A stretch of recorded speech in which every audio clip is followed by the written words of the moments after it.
মই গোলাঘাট শংকৰদেৱ শিশু বিদ্যা নিকেতনৰ পৰা বৰ্তমান উচ্চতৰ মাধ্যমিকত ডিষ্টিংশ্যন সহ উত্তীৰ্ণ হৈছোঁ। মই গান গাই ভাল পাওঁ আৰু নাচিও ভাল পাওঁ।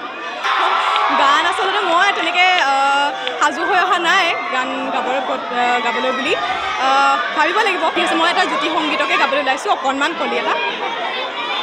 জোনুৱালি নিশাৰ ৰূপুৱালি পোহৰে চকুৰ পাহিত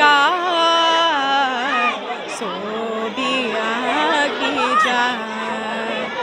জোনুৱালি নিশাৰ ৰূপুৱালি পোহৰে চকুৰ পাহিত ছবি আঁকি যায়। ধন্যবাদ। তেনেকৈ আচলতে ঘণ্টা হিচাপে মই একো মানে চোৱা নাছিলোঁ।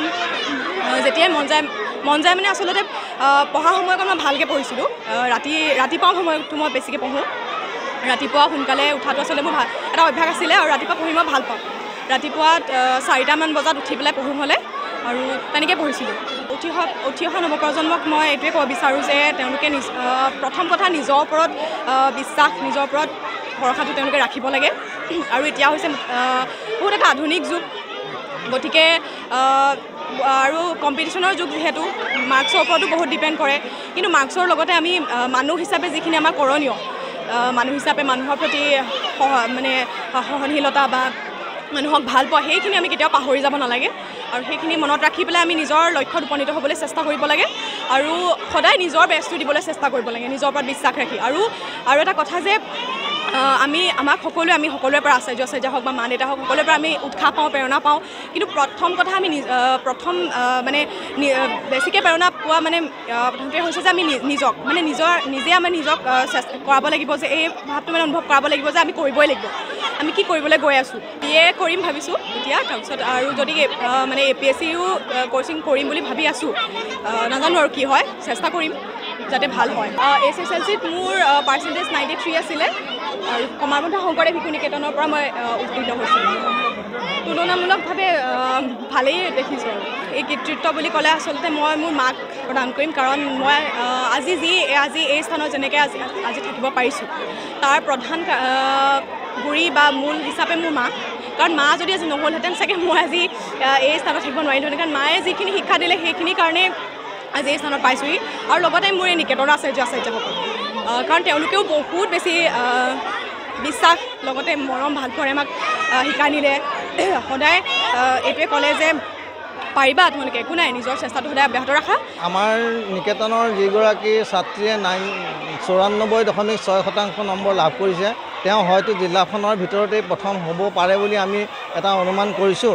এতিয়ালৈকে 100% ফলাফল আমাৰ হাতলৈ অহা নাই। গতিকে অসমীয়াটো বোধ কৰোঁ দ্বিতীয় সৰ্বোচ্চ নম্বৰ 99 নম্বৰ সেই নম্ৰতা বৰা যিগৰাকী প্ৰথম ছাত্ৰী ডিষ্টিংশ্যন পাইছে, তেওঁ হয়তো পাইছে দ্বিতীয় সৰ্বোচ্চ নম্বৰ। গতিকে আমি নিকেতন পৰিচালনা সমিতিৰ আমি সমূহ সদস্যই তেওঁলোকৰ এই যি কৃতকাৰ্যতা তাত আমি অত্যন্ত গৌৰৱ অনুভৱ কৰিছোঁ। আৰু আমি সমূহ উত্তীৰ্ণ ছাত্ৰ ছাত্ৰী তথা তেওঁলোকৰ অভিভাৱক সকললৈ আমাৰ আন্তৰিক ধন্যবাদ তথা কৃতজ্ঞতা জ্ঞাপন কৰিছোঁ। আৰু লগতে যিসকল আচাৰ্যই এই ছাত্ৰ ছাত্ৰীসকলক আগবঢ়াই নি এই এনেকুৱা এটা সুখ্যাতি অৰ্জন কৰিবলৈ সক্ষম হ'ল, তেখেতসকললৈ আমাৰ আন্তৰিক ধন্যবাদ আৰু কৃতজ্ঞতা জ্ঞাপন কৰিছোঁ। আশা ৰাখিছোঁ আগন্তুক দিনবিলাকত যাতে এই নিকেতনে আৰু অধিক ফলাফল লাভ কৰি এই নিকেতনলৈ গৌৰৱ কঢ়িয়াই আনিব পাৰে। হয়, আমি তেনেকুৱা এটা অনুভৱ কৰিছোঁ যে যিহেতু এইবাৰ স্থানৰ যি সংখ্যা একেবাৰে কমাই পেলালে, গতিকে আমি যিগৰাকী ছাত্ৰীয়ে আমাৰ প্ৰথম ডিষ্টিংশ্যন লাভ কৰিছে তেওঁ হয়তো স্থান লাভ কৰিলেহেঁতেন নেকি, আমি তেনেকুৱা এটা অনুভৱ কৰিছোঁ। গতিকে এটা খুব ভাল ফলাফল বুলি আমি অনুভৱ কৰিছোঁ। ছাত্ৰ ছাত্ৰীসকল নিৰাশ তেনেকৈ হোৱা নাই, তথাপি যদি স্থান থাকিলেহেঁতেন তেওঁলোকে পালেহেঁতেন, সেইটো এটা তেওঁলোকৰ কাৰণে গৌৰৱৰ বিষয় হ'লহেঁতেন। আমি তেনেকুৱা এটা অনুভৱ কৰিছোঁ, তেওঁলোকেও ভাবিছে তেনেকৈ। গতিকে আমি তেওঁলোকৰ উজ্জ্বল ভৱিষ্যত কামনা কৰিছোঁ। আৰু আগন্তুক দিনত এই নিকেতনৰ লগত যিসকলে লাগি ভাগি এই ছাত্ৰ ছাত্ৰীসকলক উত্তীৰ্ণ হোৱাত সহায় কৰিলে মই সমূহ সদস্যলৈ তথা অভিভাৱক অভিভাৱিকালৈ মোৰ আন্তৰিক ধন্যবাদ তথা কৃতজ্ঞতা জ্ঞাপন কৰিছোঁ।